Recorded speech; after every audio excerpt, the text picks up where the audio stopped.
All, myself Dr. Kaustubh Thakur. Today's my topic is primary ACL repair. So as we all know, ligamentous anatomy of the knee, we are having four major ligaments in the knee. That is ACL, PCL, medial collateral and lateral collateral ligament. Out of which we are talking about ACL today. ACL is composed of two principal parts, that is small anteromedial and large posterolateral bundle. The both bundles are tight in flexion. Anteromedial bundle is tight in flexion and posterolateral bundle is tight in extension. And both bundles are parallel in extension and are crossed in flexion. So this is a superior view of tibia showing the relative attachments of the ACL and PCL regarding to the meniscus.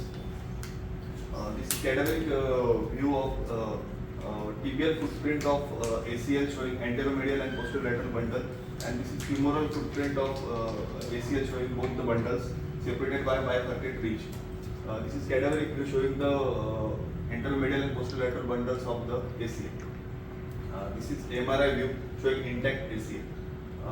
Functions of ACL, it is primary restraint to limit anterior translation of the tibia and secondary restraint to tibial rotation and varus vulgus angulation at full extension. The average tensile strength of the ACL is 2160 newtons. Mechanism of injury, ACL is mostly injured by twisting on fixed foot, a direct blow to the knee in hyperextension, and 78% of injuries are non-contact injuries. Grading. Partial tears of the anterior cruciate ligament are very rare. Most of the tears are complete or near complete, and injured ligaments are considered sprains and are graded on a severity scale. Grade 1 sprains are the ligaments are slightly stretched, but the knee joint is stable. In grade 2 sprains, the ligament is having a partial tear, and in grade 3 there is a complete tear of the ligament and the knee joint is unstable. In symptoms, when ACL is injured, a patient might hear a popping noise. Other typical symptoms are pain, swelling, loss of full range of motion, tenderness along the joint line, and discomfort while walking. And these injuries are commonly associated with the meniscus injury, the articular cartilage, or other ligaments injuries. Secondary changes may occur in patients who have instability due to ACL injury. In with chronic instability of greater than 10 years, 90% of patients will have meniscus damage, and near about 70% of patients will have increased chances of developing articular cartilage lesions. And in physical examinations, primarily we do anterior drawer test, Leishman test, and pivot shift test. Anterior drawer test is performed when the examiner grabs patient's tibia and pulls it forward, the affected leg, and the knee is flexed at 90 degrees while noting the degree of anterior tibial displacement. This is a picture of anterior drawer test being performed. Leishman test, this is the variant of anterior drawer test. The examination is carried out when the knee, with the knee in 15 degrees of flexion and external rotation to relax the IT band. For right knee, the examiner's right hand grasps the inner aspect of the calf and the left hand grasps the outer aspect of the distal thigh. Attempt to quantify the displacement in mm is done by measuring the end point. End point is graded as hard or soft. End point is said to be hard when the ACL abruptly halts the forward motion of the tibia on the femur, that means the ACL is intact. And end point is soft when there is no ACL and restraints and are more elastic secondary stabilizers. Leishman test being performed. The pure shift test. During this test, patient is kept supine and examiner hold patient's leg with both hands, update the patient's hip to relax the IT band and allow the tibia to rotate. Holding the hip in one hand and applying a valgus stress in the other hand, the knee is slowly flexed. The tibia subluxate easily if the anterior force is applied. After the anterior subluxation of the tibia is noticed, the knee is slowly flexed and the tibia will reduce itself with a snap at about 20 to 30 degrees of flexion. This is the pure shift test being performed. Now in investigation, there are two major investigations, MRI and arthroscopy, out of which MRI is gold standard, has 90 to 98% of sensitivity and identifies bone bruising. This is the MRI of ACL, normal ACL, and this is MRI of ACL, torn ACL. This is the arthroscopic view of torn ACL with showing PCL. In treatment, there are two options. We go non-surgical or surgical. Immediately after injury, we give patient rest, ice, compression, and inhalation. In non-surgical treatment, we allow patient to mobilize after swelling decreases and weight bearing progresses, and we apply braces. Non-surgical treatments is indicated particularly in patients with partial tears and with no instability, complete tears but no symptoms of knee instability, and who do light manual work or live sedentary lifestyle, or whose growth plates are still open like pediatric population.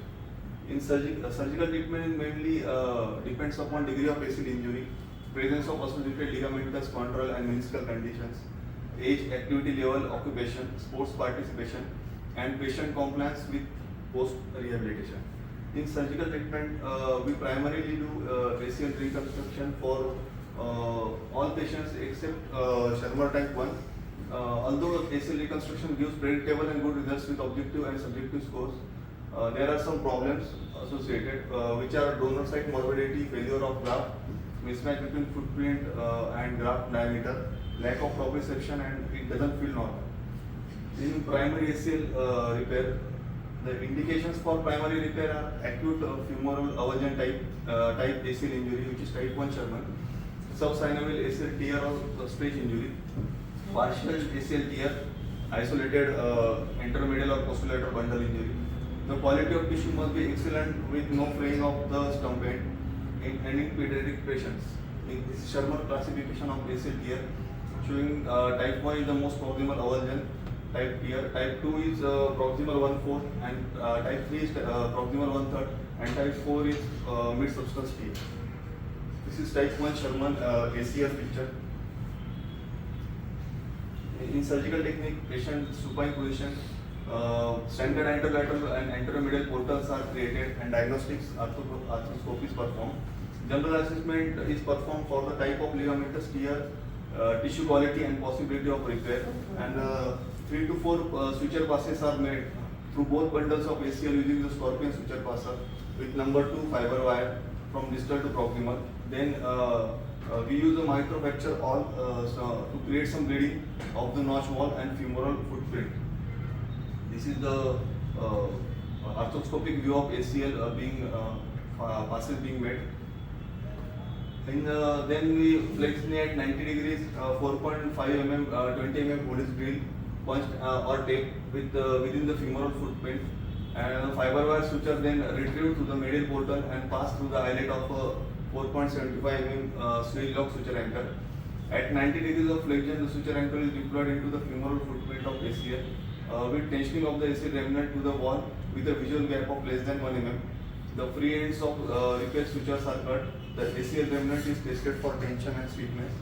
Anatomic positioning without graft impingement and range of motion is assessed. Lashman examination should reveal minimal or anterior posterior translation with a firm endpoint. This is a arthroscopic view of anchor being deployed, and this view showing visual gap of less than 1 mm. In rehabilitation protocol, the goal is to control edema and early range of motion. A long knee brace is worn for first 4 weeks along with weight bearing as tolerated. RM exercises are initiated in the first few days of surgery. Physical therapy to commence after 1 month. 4 to 6 weeks post-operatively, we advance to gentle strengthening and the standard ACL rehabilitation protocol. Now the advantages are, it is a quick procedure, it is minimally invasive with no graft harvesting complications. It does not burn bridges for a later ACL reconstruction. It is growth plate sparing treatment for pediatric patients, faster recovery than ACL reconstruction, prevents osteoarthritis in animal studies, theoretically preserves proprioception, and theoretically preserves native kinematics of the knee.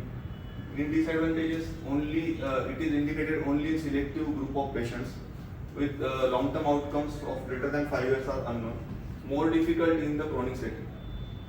Now in conclusion, historical results of primary ACL primary repair were mixed, and this could partially be attributed to inappropriate patient selection, relatively invasive surgery, and post-operative immobilization. Currently, however, better results of primary ACL repair are being reported due to improved patient selection that is enabled by MRI imaging, less invasive techniques that is arthroscopy, and rehabilitation focusing on early range of motion.